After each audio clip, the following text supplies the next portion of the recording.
ሰላም ጤና ይስጥልን። የተከበራችሁና የተወደዳችሁ የሰው ቤተሰቦች ዶክተር አማረ እባላለሁ። የጀርባ ህመም ሲሰማን የዲስክ መንሸራተት ብቻ ጋር ማያያዝ ይታያል። የወገብ ህመም ከዲስክ መንሸራተት ጋር ብቻ የተያያዘ ሳይሆን በነርቭ መጎዳት ሊሆን ይችላል፣ በጡንቻው መሳሳብ ወይም የጡንቻ መወጠር ሊሆን ይችላል፣ ወይንም ደግሞ የአጥንት ስብራትም ሊሆን ይችላል፣ የጅማቱ መወጠር ሊሆን ይችላል ማለት ነው። ስለዚህ በተለያዩ ምክንያቶች ይሄ የወገብ ህመም ሊመጣ ይችላል ማለት ነው። ታዲያ በዚህ ቪዲዮ ላይ ለወገብ ህመም ዋና መንስኤዎቹና ምክንያቶቹ እንዲሁም ህክምናው ምን ይመስላል የሚለውን አጠር አድርጌ ወደ እናንተ አደርሳለሁ። ሰብስክራይብ ምንድን ነው የማታደርጉት? ለምንድን ነው የማታደርጉት? አሁን ማርኩ። ቀጥታ ወደ ቪዲዮ እንሄዳለን። ተከታተሉ። እንግዲህ በዋናነት ለወገብ ህመም ወይም ለጀርባ ህመም ዋና መንስኤ የሚባሉት አንደኛው በተለምዶ ብዙ ጊዜ እንደምንሰማው አንደኛው ምክንያት ዲስክ መንሸራተት ወይንም ማፈንገጥ ነው። ነገር ግን ሁሉም የወገብ ህመም የዲስክ መንሸራተት ነው ማለት አይቻልም። ይሄ ዲስክ የምንለው እንግዲህ በተፈጥሮ ጫናን ለመቋቋም ተደርጎ የተፈጠረ ነው። ሁለቱ አጥንቶች አንዱ አጥንት ከአንዱ አጥንት ጋር እንዳይገናኝና እንደፈለግን ወደ ጎን ወይም ወደፊት ወደ ኋላ እንድንንቀሳቀስ የሚያገለግል የአካል ክፍል ነው። ይሄ የአካል ክፍል ግን የራሱ ተፈጥሮ የሰጠችውን ቅርጽ በቀየረ ቁጥር ወይም ባፈነገጠ ቁጥር የራሱ ህመም ያመጣል ማለት ነው። ይህን የሚያመጣው እንዲያፈነግጥ ወይም ቦታውን እንዲለቅ የሚያደርገው ምንድነው የሚለውን ደግሞ ወደፊት እናያለን።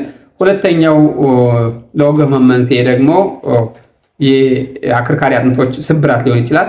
ይሄ የአከርካሪ አጥንት ስብራት ደግሞ ከተለያዩ ምክንያቶች ጋር ሊያያዝ ይችላል። ያም ማለት ለምሳሌ ከእድሜ ጋር ተያይዞ የአጥንት መሰበር ሊመጣ ይችላል፣ ወይም የአጥንት መሳሳት ሊኖር ይችላል። በተለይ እድሜያችን ከ50 ዓመት በላይ ከሆነ በኋላ የአጥንት መሳሳት ይመጣል። እንዲሁም መዛ ጋር ተያይዞ መሰበር ሊሆን ይችላል። እንዲሁም እድሜ ሲገፋ የተለያዩ ካንሰር በካንሰር ምክንያትም ሊሆን ይችላል፣ ወይም በአደጋም ሊሆን ይችላል። ሶስተኛው የወገብ ህመም መንስኤ ደግሞ የጀርባ አጥንቱን አቅፈው የያዙት የተለያዩ ጡንቻዎች ወይም ጅማት ሊሆን ይችላል፣ ወይንም ጡንቻውን አቅፎ የያዘው ፋሻ ሊሆን ይችላል። ስለዚህ የእነዚህ አካል ክፍሎች መወጣጠር በራሱ ህመም ሊያመጣ ይችላል። እንዲሁም ደግሞ በአራተኛ ደረጃ ከነርቡ ጋር የተያያዘ ሊሆን ይችላል። ይህ ነርቭ እንግዲህ በተለያየ ምክንያት ሊጎዳ ይችላል። በአደጋ ሊሆን ይችላል። እንግዲህ ዲስኩ ተጭኖትንም ሊሆን ይችላል። ከአጥንት ስብራቱ ጋር ተያይዞ ሊሆን ይችላል። የተለያየ እጢዎች ወይም ካንሰሮች እዛ ላይ መብቀል ሊሆን ይችላል።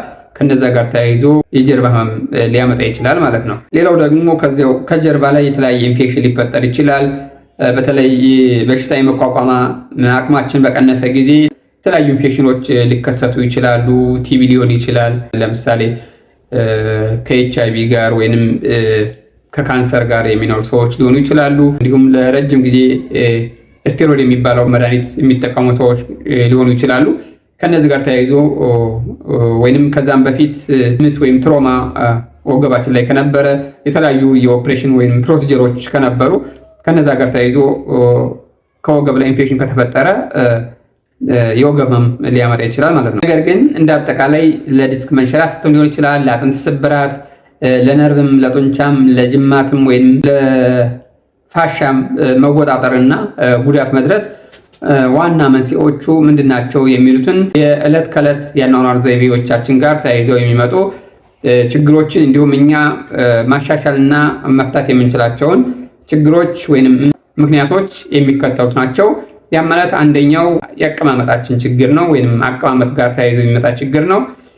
ብዙም ጊዜ ለረጅም ጊዜ ከአንድ ቦታ ላይ የምንቀመጥ ከሆነ ያ ማለት ከአንድ ሰዓት ከሁለት ሰዓት በላይ ከአንድ ቦታ ላይ ለረጅም ሰዓት የምንቀመጥ ከሆነ ያንን ፖስቸራችን ወይም በተፈጥሮ ያለውን ፖስቸር እንድናጣ ያደርገናል ማለት ነው።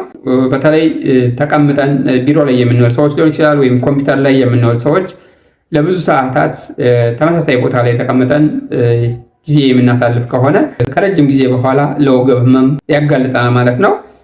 ስለዚህ መቀመጥ ያለብን አንደኛ ቀጥ ብለን መቀመጥ ይኖርብናል። ያም ማለት ተጠማዘን መቀመጥ የለብንም፣ ወይንም ዝርፍጥ ብለን መቀመጥ የለብንም። እንዲህ ቀጥ ብለን ከወገባችን ድጋፍ ያለው ወንበር መሆን ይኖርበታል።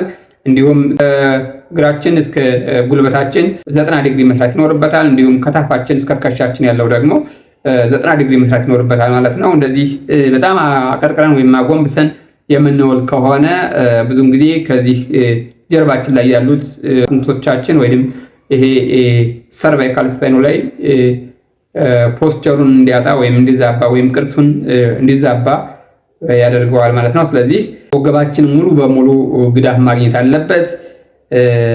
ከጉልበትና ከታፋችን ላይ 90 ዲግሪ መስራት ይኖርበታል። እንደዚህ ማጎንበስ የለብንም ማለት ነው። እንዲሁም ከመጠን በላይ መጉበጥም የለብንም ማለት ነው። ከአንገታችን ቀና ብለን የጆሮአችን በትከሻችን ስትሬት መሆን ይኖርበታል። እንደዚህ ማጎንበስ የለብንም ማለት ነው። በተለይ ብዙ ጊዜ ስልክ ላይ አቀርቅረን አንገታችን አቀርቅረን የምንውል ሰዎች ከጊዜ በኋላ ለወገብ ህመም እንደምንጋለጥ ምንም ጥርጥር የለውም። ስለዚህ ይህንን ማስተካከል ይኖርብናል ማለት ነው። ለብዙ ሰዓትም ከአንድ ቦታ ላይ መቀመጥ የለብንም። ቢያንስ በመካከል ከአንድ ሰዓት ከ2 ሰዓት በኋላ ትንሽ ተነስተን ዘና ብለን ተንቀሳቅሰን መመለስ ይኖርብናል። ከአንድ ቦታ ላይ ለብዙ ሰዓት መቀመጥ የለብንም። ስንቀመጥም እግርን ማጠላለፍ የለብንም። ለብዙ ሰዓት የምንቀመጥ ሰዎች በኪሳችን ዋሌት ላይ መቀመጥ የለብንም። ይሄ የጀርባ አጥንታችን ቀስ በቀስ እንዲያዛባው ነው የሚያደርገው ማለት ነው። በተቻለ መጠን ይህን ማስተካከል ይኖርብናል።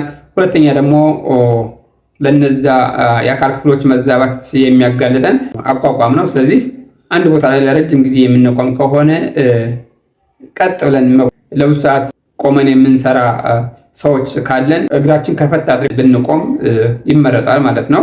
እንዲሁም በመሃል ደግሞ መንቀሳቀስ ቢኖር እጅጉን ይመከራል ማለት ነው።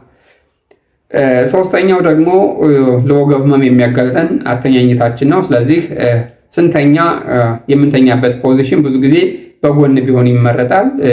ለዛውም እያስተራረፍን ማለት ነው። በአንድ ጎን ለብዙ ሰዓት መተኛት የለብንም። በጎን በተኛን ጊዜ የታችኛውን እግራችን ዘርግተን የላይኛውን ደግሞ ጠፍ አድርገን ቢቻል በመካከል ትራስ አድርገን መተኛት ይኖርብናል። እንዲሁም ከላይ ትራስ ስንጠቀም ደግሞ በጣም ከፍም ወይም በጣም ዝቅ ያለ መሆን ይኖርበታል።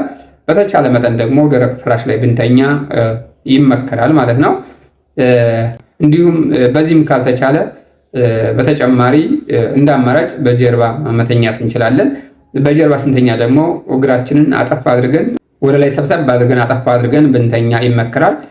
በእግራችን ጥፋት መካከልም የሆነ ትራስ ነገር ብናስደግፈው ይመከራል ማለት ነው። በሆድ መተኛት ግን ፈጽሞ የተከለከለ ነው። ይሄ ቀስ በቀስ ለወገብ ህመም ነው የሚዳረገን። ስለዚህ በተቻለ መጠን በሆዳችን ባንተኛ ይመከራል። ከዚህም ጋር ተያይዞ ከተኛን በኋላ ስንነሳ ባንዴው ላጥ ብለን ወደፊት መነሳት የለብንም። ስንነሳ ከወገባችን ቀና ብለን በጎናችን ብንነሳና እግራችን ወርታች ካወረን በኋላ በእጃችን ደገፍ ብለን ወደ ላይ ብንነሳ ይመከራል ማለት ነው። ስለዚህ ስንነሳ ዘለን ፊት ለፊት መነሳት የለብንም። አራተኛው ምክንያት ደግሞ ዕቃ አነሳስ ነው። ስለዚህ ዕቃ ስናነሳ ከጀርባችን መታጠፍ የለብንም። ከጉልበት ሸብረቅ ብለን ወይም ጉልበት እጠፍ አድርገን ዕቃ ብናነሳ ይመከራል ማለት ነው። ከባድ ዕቃም ማንሳት የለብንም። እዛ ላይ ጥንቃቄ ማድረግ ይኖርብናል ማለት ነው።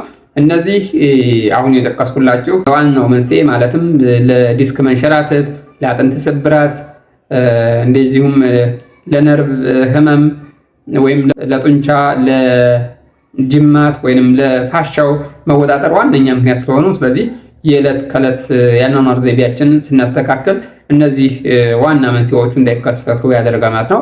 በዚህ መልኩ የጀርባ ህመምን መከላከል እንችላለን ማለት ነው። ለዛሬው እዚህ ላይ ጨርሻለሁ።